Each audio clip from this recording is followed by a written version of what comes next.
I wish to welcome everyone to the meeting and officially declare the meeting open at 9:02. Could I remind everybody that council special meetings are open to the public and are also recorded and available for viewing after the meeting to provide access to all community members. Attendees in the gallery may be recorded. Wish to acknowledge the traditional custodians of the land on which we stand, the Mamu people, and acknowledge my respect for their current and emerging elders and those in the dreaming, and thank them for the contributions they've made in building our community. Are there any apologies? No. Now, declaration of prescribed conflicts of interest or declarable conflicts of interest.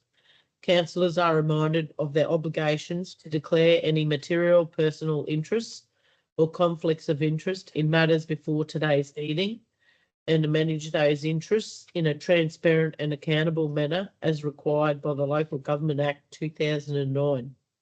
If any councillor has an interest to declare, please do so now or immediately before the relevant agenda item is considered. Are there any declarations to be made? No? No. We will now move into the closed session.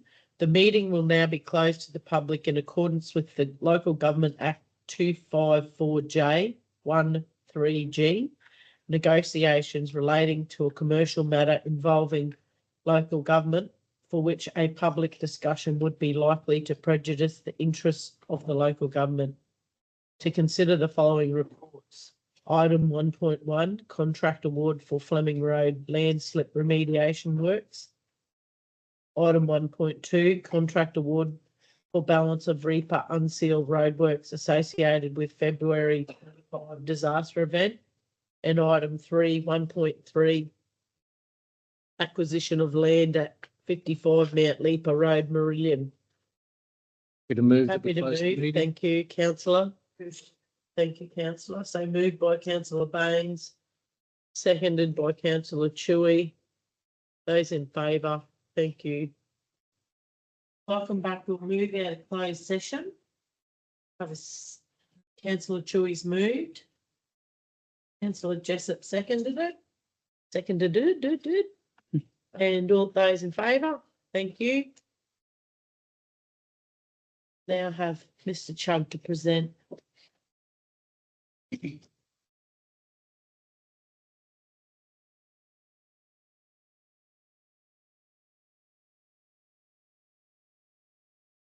morning, Good councillors. Mr. Chugg.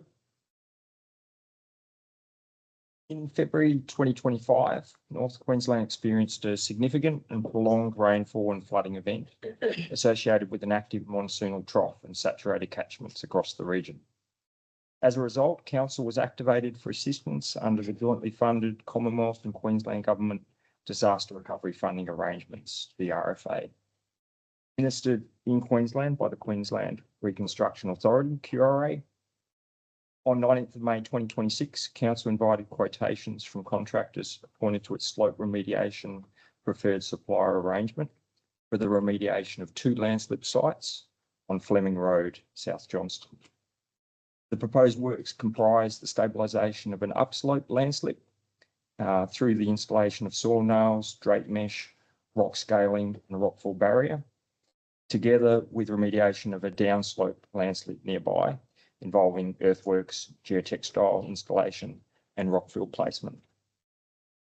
The purpose of this report is to present the evaluation of the submitted quotations and seek Council's approval to award the construction contract. The procurement process achieved competitive pricing through the preferred supplier arrangement and supports the timely delivery of essential landslip remediation works funded under the February 2025 DRFA program, improving the resilience and ongoing safety of Fleming Road.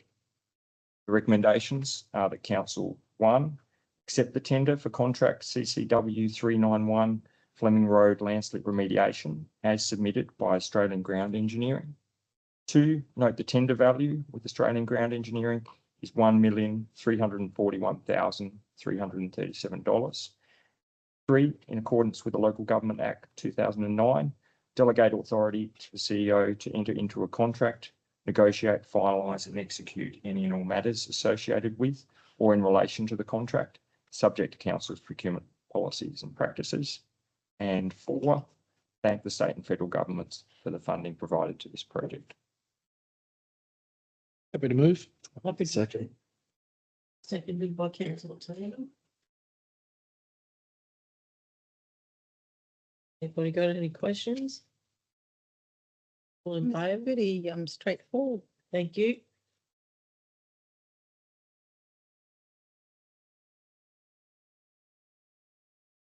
And the second report is for council to consider the award of contracts for unsealed road restoration works funded under the DRFA.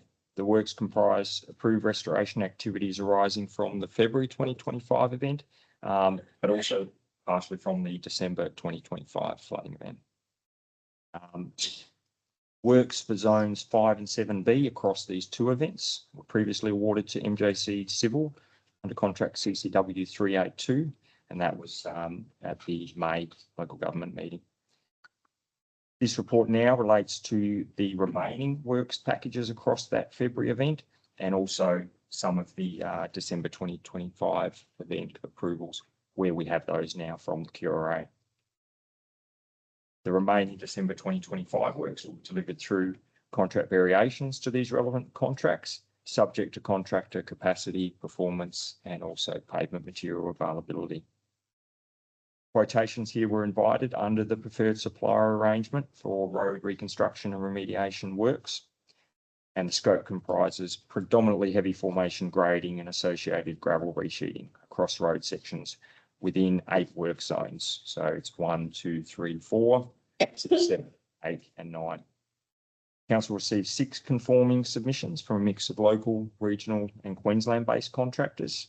5 of the respondents submitted quotations for all 8 of those zones, and 1 respondent submitted quotations for 3 zones.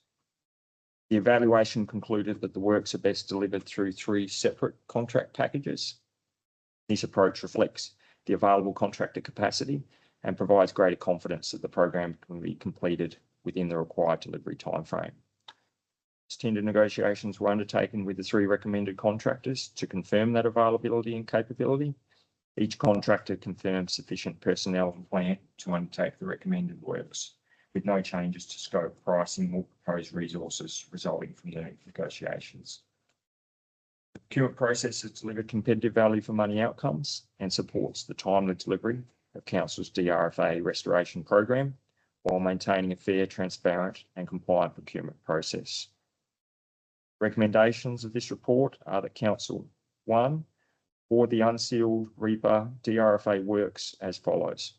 Package 1, comprising zones 1, 2, and 3 to Stratos Civil for the lump sum price of $2,474,723.90. Package 2, comprising zones 4 and 6 to Cheshire Contractors for the lump sum price of $1,702,217.42. And package 3, comprising zones 7, 8, and 9 to Risley Enterprises, trading as CCUS, for the lump sum price of $3,002,945.71.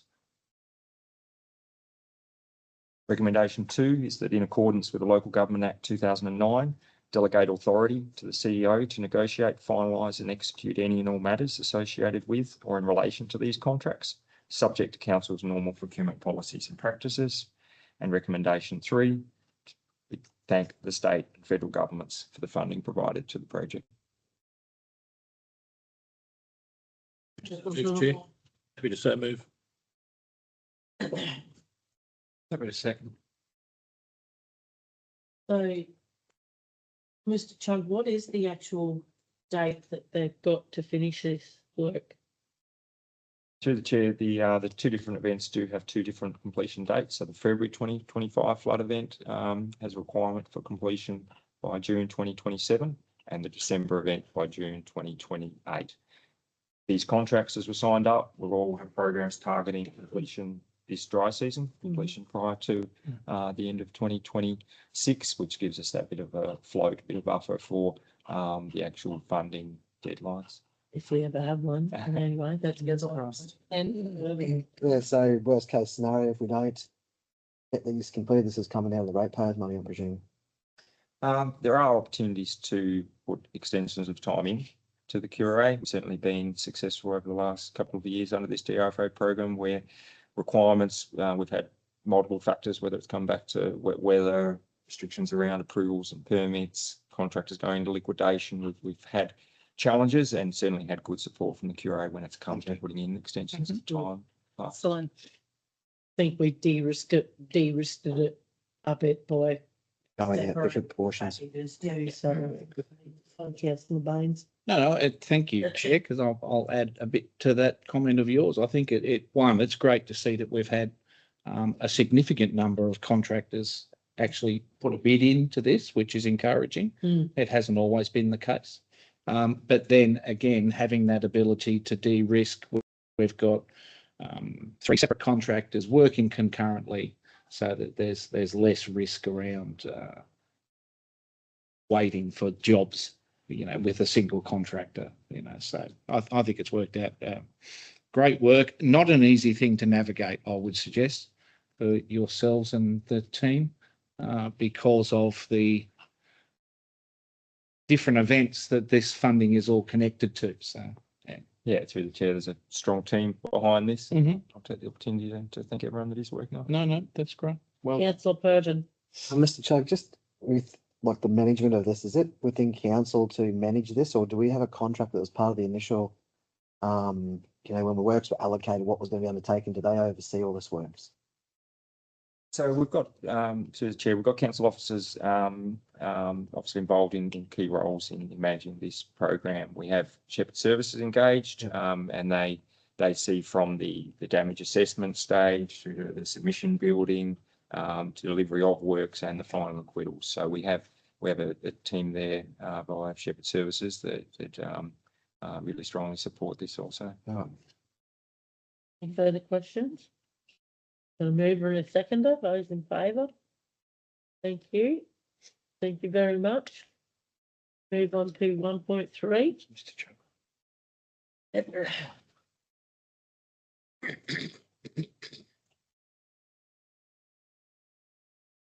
Good morning. Morning, everyone. Mr. Valenti. Council. This report refers to the intended acquisition of land situated at 55 Mount Leaper Road, Meridian, as part of a proposed development of an industrial estate to service the expansion of the Port of Meridian. Pursuant to section 226 of the local government regulation, council cannot enter into a large size contracting arrangement without first calling for written tenders, unless there's an exception in Division 3 of the Act. This exception is contained in section 235A of the local government regulation, which allows council to enter into a large size contractual arrangement without first inviting written quotes or tenders if the local government resolves it is satisfied that there is only one supplier is reasonably available. Where a strategic case report into the Port of Meridian proposed industrial development area identified land at 55 Mount Leaper Road, together with some neighbouring lands as a site for the proposed development. Consequently, the owners of this and the neighbouring lands, as identified in that business case report, are the only suppliers reasonably available to supply the necessary land for that proposed development. Consequently, section 235A applies. The owner of 55 Mount Leaper Road agrees to enter into a contract at a price determined by a licensed valuer.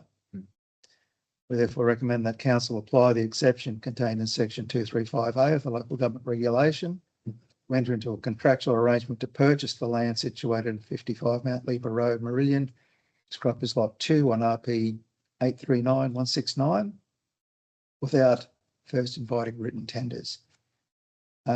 Recommend the CEO be authorised to negotiate with the owner and execute a contract for the purchase of that property containing the following key terms.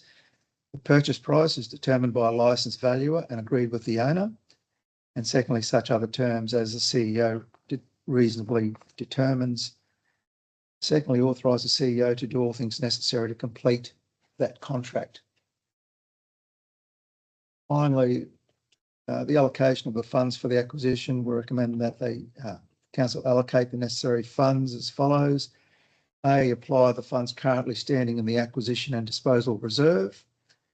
B, reallocate the balance from council's facilities depreciation reserve. Thirdly, at the next budget review following receipt of funds into the acquisition and disposal reserve, reinstate that depreciation reserve previously taken for this acquisition. Very good. Councillor. Move that, Chair. Councillor Jessup. I'll second that. So this is sort of one step closer to what we were impending with our PDA, but it was in its unforeseen circumstances, but it put us in a better place, I guess. That's right. Through the chair, yes, that owner recently deceased. So Mhm. Yeah. executives of his estate are anxious to wind up that estate quickly. Because the message is out there that we're trying to run these things, so there are continuing conversations with other packages in that area, and there's no forceful No, it's all. pieces, but yeah, as indicated by some. All right, well, got a mover and a seconder. Anybody want to make any further comments? Those in favour? Thank you, carried. That brings us to the end of our business for today. Thank you for coming for the special meeting and have a good day. You-